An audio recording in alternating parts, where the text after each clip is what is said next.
Two things very quickly. One, I didn't cut my hair. I just tamed it for you guys because you're probably tired of seeing my untamed floof. And two, links and timestamps are down in the description if you want to jump around the video, go see what this thing sounds like, all that kind of stuff. Feel free to do that. But I kind of urge you to stick through the whole video because there's a lot of really good information in this video.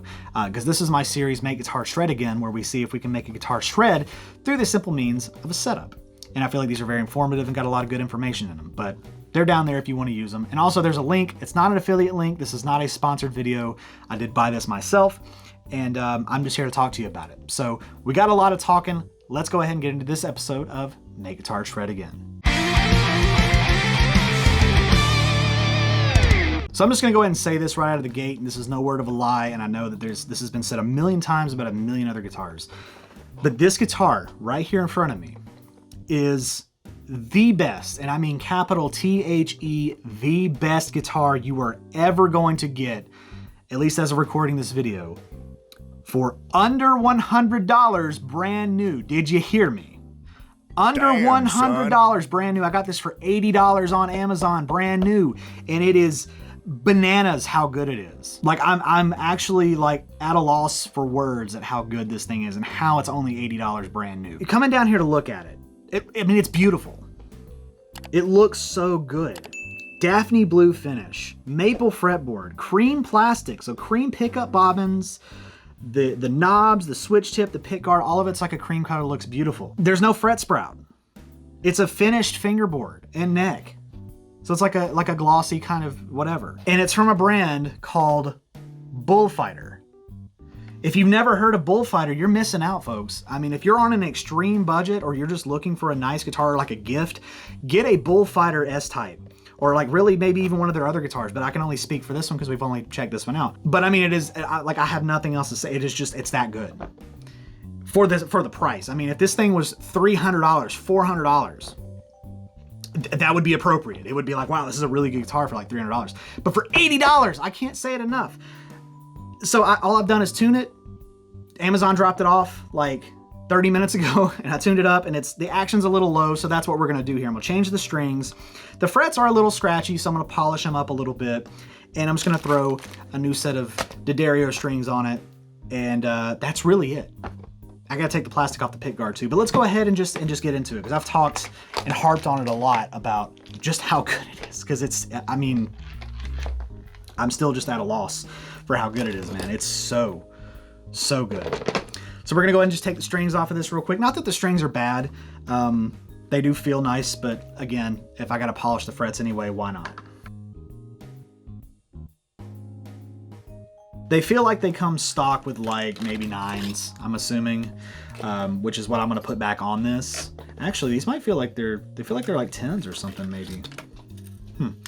I generally like 9s on S-types or like longer scale lengths because I drop tune them. So this is gonna go into half step. That's generally what a lot of people say that Strat style guitars, or Strats in particular, like just your traditional 3 single coil Strat sounds best in. And I tend to agree. They just, I don't know, they sound better. Oh yeah, I just looked back here and forgot to tell you that for your $100 or your $80, you also get a really nice gig bag. You get a bag here with a cable and a trim arm and 2 Allen keys.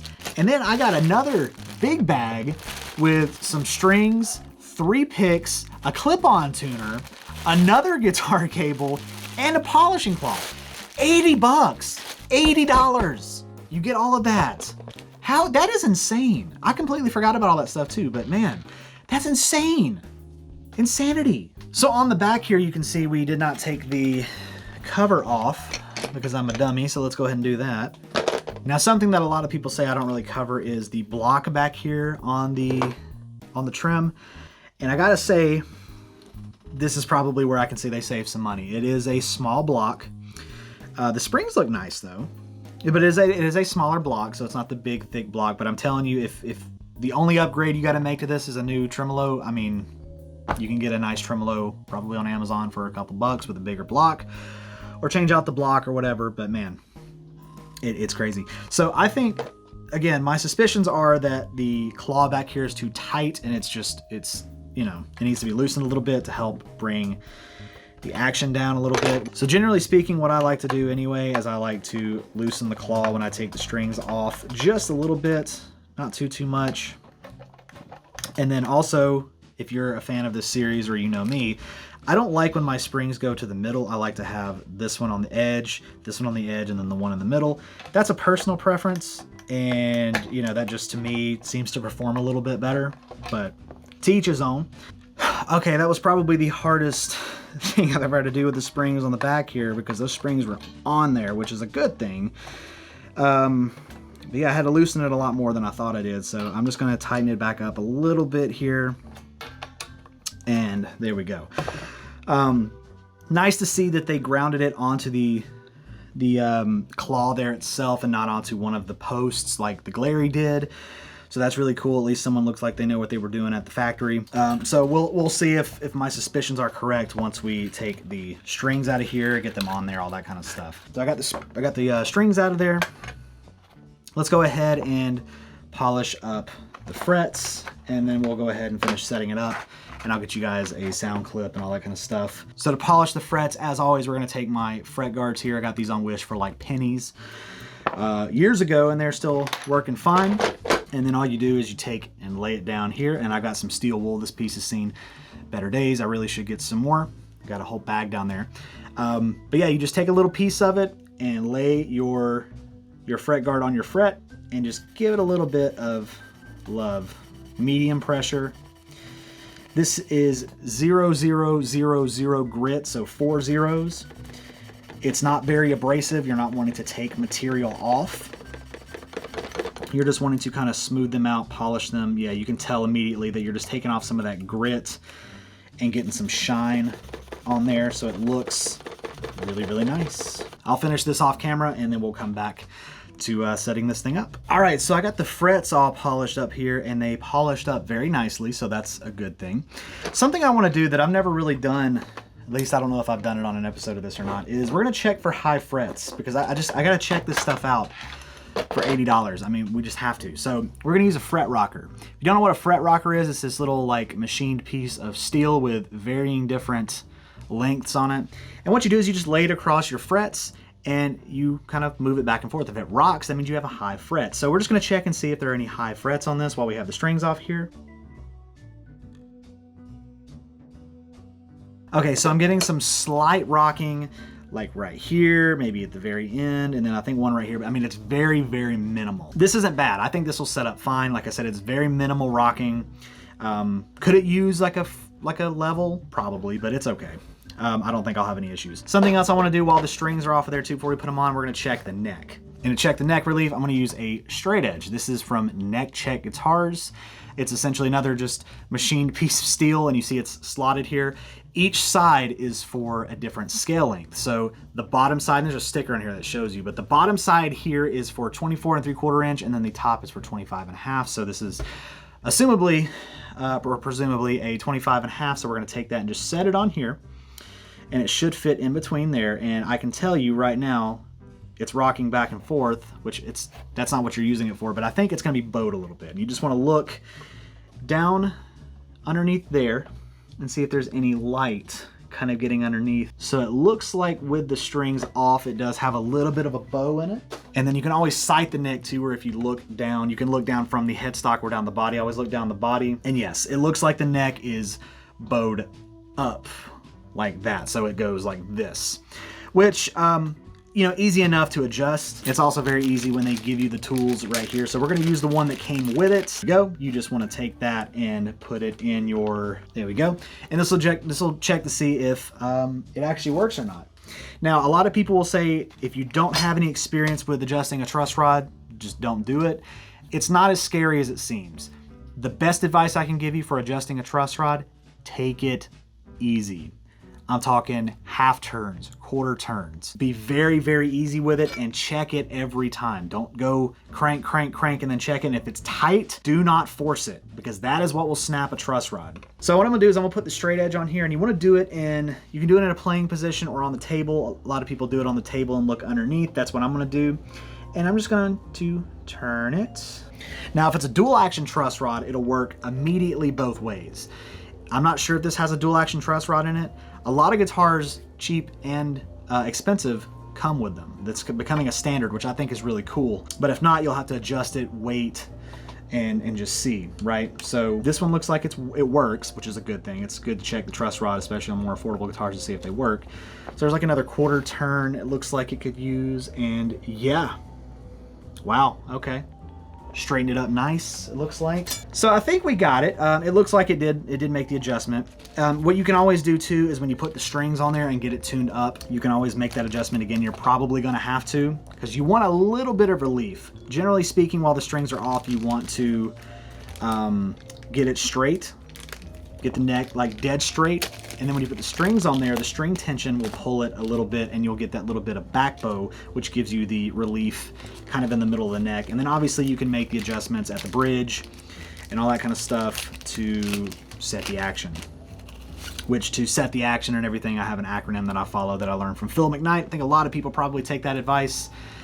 Train, T-R-A-I-N, which I know he changed it over the years, but he learned that from that one master builder dude on that one video years ago.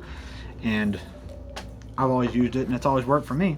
So while I'm putting the strings in here, I'll tell you what train means. So T stands for tune, so you would tune it up to your preferred tuning. R is relief, which is where you're adjusting your truss rod, so your neck relief. Then you got A, which is action. That would be your saddles there at the bridge.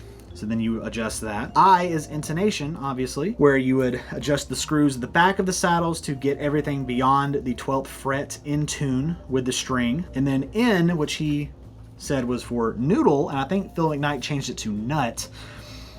Could be wrong, but this one, yeah, I'm trying to go by the color. But noodle is just play around with it, see how it feels, and if it still feels like not what you want it to feel like, just start over. Tune it, do the relief in the neck, do the action at the bridge, and re-intonate. And you should be good to go as we finish putting these strings in here. Oof, I'm glad that I checked that. Wow, okay. So, before we put the strings through the tuners, always check your screws on your tuning machines, because if you don't, and they're like this and they're loose, you're gonna experience some tuning stability issues, and nobody likes that. So a couple things you can do if you have a 10mm socket, which who does, right? If you know, you know. You can just typically go on there and put them on there and tighten them, or you can hand tighten them, or you can do like I like to do and take some needle nose pliers and just kind of grab the edge and just tighten it that way. Or if you got like a wrench or something, you can do that. But generally, I find that it's pretty easy to do that. Tighten them by hand, maybe try to grab them a little bit on the side and just give them that extra little bit of go. Because they don't have to be, they just need to be snug. And the reason I say check them every time you change the strings, just grab it with your hand and just turn it just to see, because the vibrations from you playing are going to loosen things, right? Naturally, that's just a thing, right? All right, so let's go ahead, put strings on here. Like I said, I will do that off camera, and I will be right back. All right, so my other camera died, so you're gonna be stuck with this view for a little bit, which I think this is really all we'll need. So I got the strings on here. They are not in tune or anything. Obviously, we're gonna snip the ends off as I tell you this. So a couple of things that I did have to do. Obviously, first, we check the screws, or the nuts, or whatever you wanna call them, around the tuning machines up here, just to make sure that they were nice and tight. Again, you don't want to over snug those, but they are nice and secure now. Second thing I had to do was on the G string slot here on the nut, I did have to widen it just a hair. The way that I did that was, if you take some of this wet, dry sandpaper, you don't need it to be very gritty or anything. And if you take a string, like a piece of string, I did the G string, which is probably that one, I'm not sure. But basically all you do is you take and you wrap it around the string like that. And then you can take and you can just kind of file the nut. Now, this is another one of those processes that is easy does it, right? You don't want to be too aggressive. You don't want to cut your nut too low. I was literally just widening the space. And if you want to widen it, it's probably wise if you go a string up. So in this case, use the D string and just widen it just a hair. But like I said, that one was just getting caught just a little bit. And you can do that with all of those, all of the slots if you need to, but again, you know. So the strings on here, they're not in tune yet, but through the use of my Snart clip-on tuner, we are gonna go ahead and tune them, and then we're gonna adjust the bridge and all that kind of stuff to help with the action down here. So we got it kind of close to in tune, so I want to check and see what the situation on the bridge is here. And I can tell, you may not be able to tell, but it is pretty much perfect. It's flush against the body. So I think the way that we loosened the claw back here was good. I'm noticing just by looking at it that it is slightly off on this side, so I'm going to just tighten that just a hair, because you want the claw parallel to, I always try to use it like that, right? So you want to have it parallel as you can get it. That looks good to me. It was just a little bit. And yeah, that didn't really change nothing, but it just helps. So there's that. So now that we got that set and that's all good, we should be able to do the rest of the setup here. So we're gonna just stretch the strings. The way I like to do it is after I get it somewhat in tune, just kind of grab it and give each string a nice little tug kind of all over the place. The best way to stretch your strings is to just play the guitar, but this is always something I like to do just while I have it kind of in setup mode here. Now after doing this, the bridge could pull up a bit more, which in that case we would have to tighten the claw in the back, which I'm almost expecting that to happen. So there we go. So that's actually in tune now. Looking at the bridge, no, still good. Wow. All right. So far this has been a really nice, enjoyable, easy guitar to set up. Back in tune here, and just pick it up and just kind of play around on it. Yeah, so the action up here feels great. Down here past the 12th, I know it's going to be a little high, so that's where we come down to the A part, and we have the action here. So we're going to once again utilize the small Allen key that we get in this bag here. So something I like to do when I'm adjusting the action on these things is I like to lower them a good bit. This is really just a guessing game, folks. Adjusting the action at the bridge, this is probably the least fun part of the setup, and the intonation, because it's always such a back and forth thing. Now when you lower all the saddles here, it's going to be out of tune, and you want these to be level. So you don't want like the screw here to be higher than the screw there and it be, you know, off kilter there. So when you lower all these again, you're gonna be out of tune. So always remember T in train and tune it back up to your desired tunings. And at this point, it doesn't have to be perfect. Just because it's going to change so much. But now what you want to do is you want to pick it up and just play it. So play it in the playing position here. I'm just going to kind of do it here on camera, specifically past the 12th. So you can hear it's buzzing. But it's not terrible. Do some bends. So you hear it choking out there.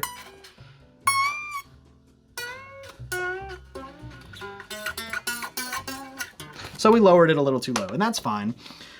So at this point now we know we just need to raise it up. I mean, just a little bit. So you just come back down here, and this is where you can go easy does it, and it's a game of millimeters, right? Not even a game of inches, it's a game of millimeters. This is where the slightest of turns can make the biggest of differences. Something else to note too is if you're raising these, you're going to affect the tuning upwards, right? So now they're going to be, see, now this was at an E almost. So still getting a little bit of buzzing here, so I'll do the rest of this, finish this part off camera, but that's how you would set up the action on the bridge. All right, so the last step is to set up the intonation. So the intonation is just moving these saddles that way and that away. Super simple. The point of doing that is so everything beyond the 12th fret is in tune with the open string. So for instance, if you pluck the E string and it's tuned to E, if you were to fret the 12th fret on the E string, theoretically they should be in tune. Now you're never going to get this spot on perfect, so don't stress yourself too much if you can't get it perfect, because you're never going to get it perfect. So here's the easiest way to remember this. If the note is sharp when you pluck it like that, you want to move the saddle backwards away from the nut.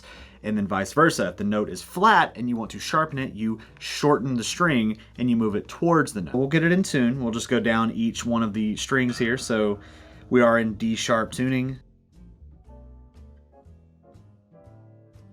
That one is pretty flat.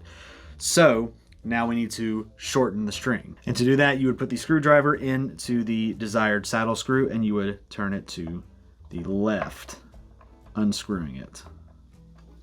This is another one of those like easy does it type things. You will throw it out of tune, so just tune it right back up. I probably did it too much, to be honest with you. Nope, spot on. Wow. So that was probably what, like 3 or 4 turns. So on to the next string here, A sharp, slightly flat. So I mean, we're just gonna take and turn it just a hair, like maybe a half turn. Perfect. And then the last string. Perfect. I think it went a little flat, so I'm actually going to give it a little bit of a turn there. So that was dead easy to set up. Despite how long this video is, this guitar was actually very easy to set up. And that is the good, or the sign of a really good guitar, is when it is easy to set up. We don't have to fuss around with it too much. Everything is straightforward. You can adjust everything as you need to. And ultimately, at the end of the day, it stays in tune. So great. I'm gonna go ahead and put the back cover back on here because I'm one of those maniacs that likes to have the back cover on my S-type guitars. And then we will get some sound clips of this thing. We'll play it a little bit.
Hey, thank you so much for making it to the end of this video. I hope you enjoyed it. If you did, click my logo somewhere on the screen. That'll help you get subscribed to the channel if you're not already. If you want to check out some of my other videos, there should be some boxes coming up right over here somewhere. You can click one of those. It'll take you right to it. And if you want to support the channel in any other way besides just subscribing, check the link in the description of any of my videos for my Teespring store. You can pick up a shirt, hoodie, sticker, whatever tickles your fancy. And until next time, guys, I'll see you in the next video.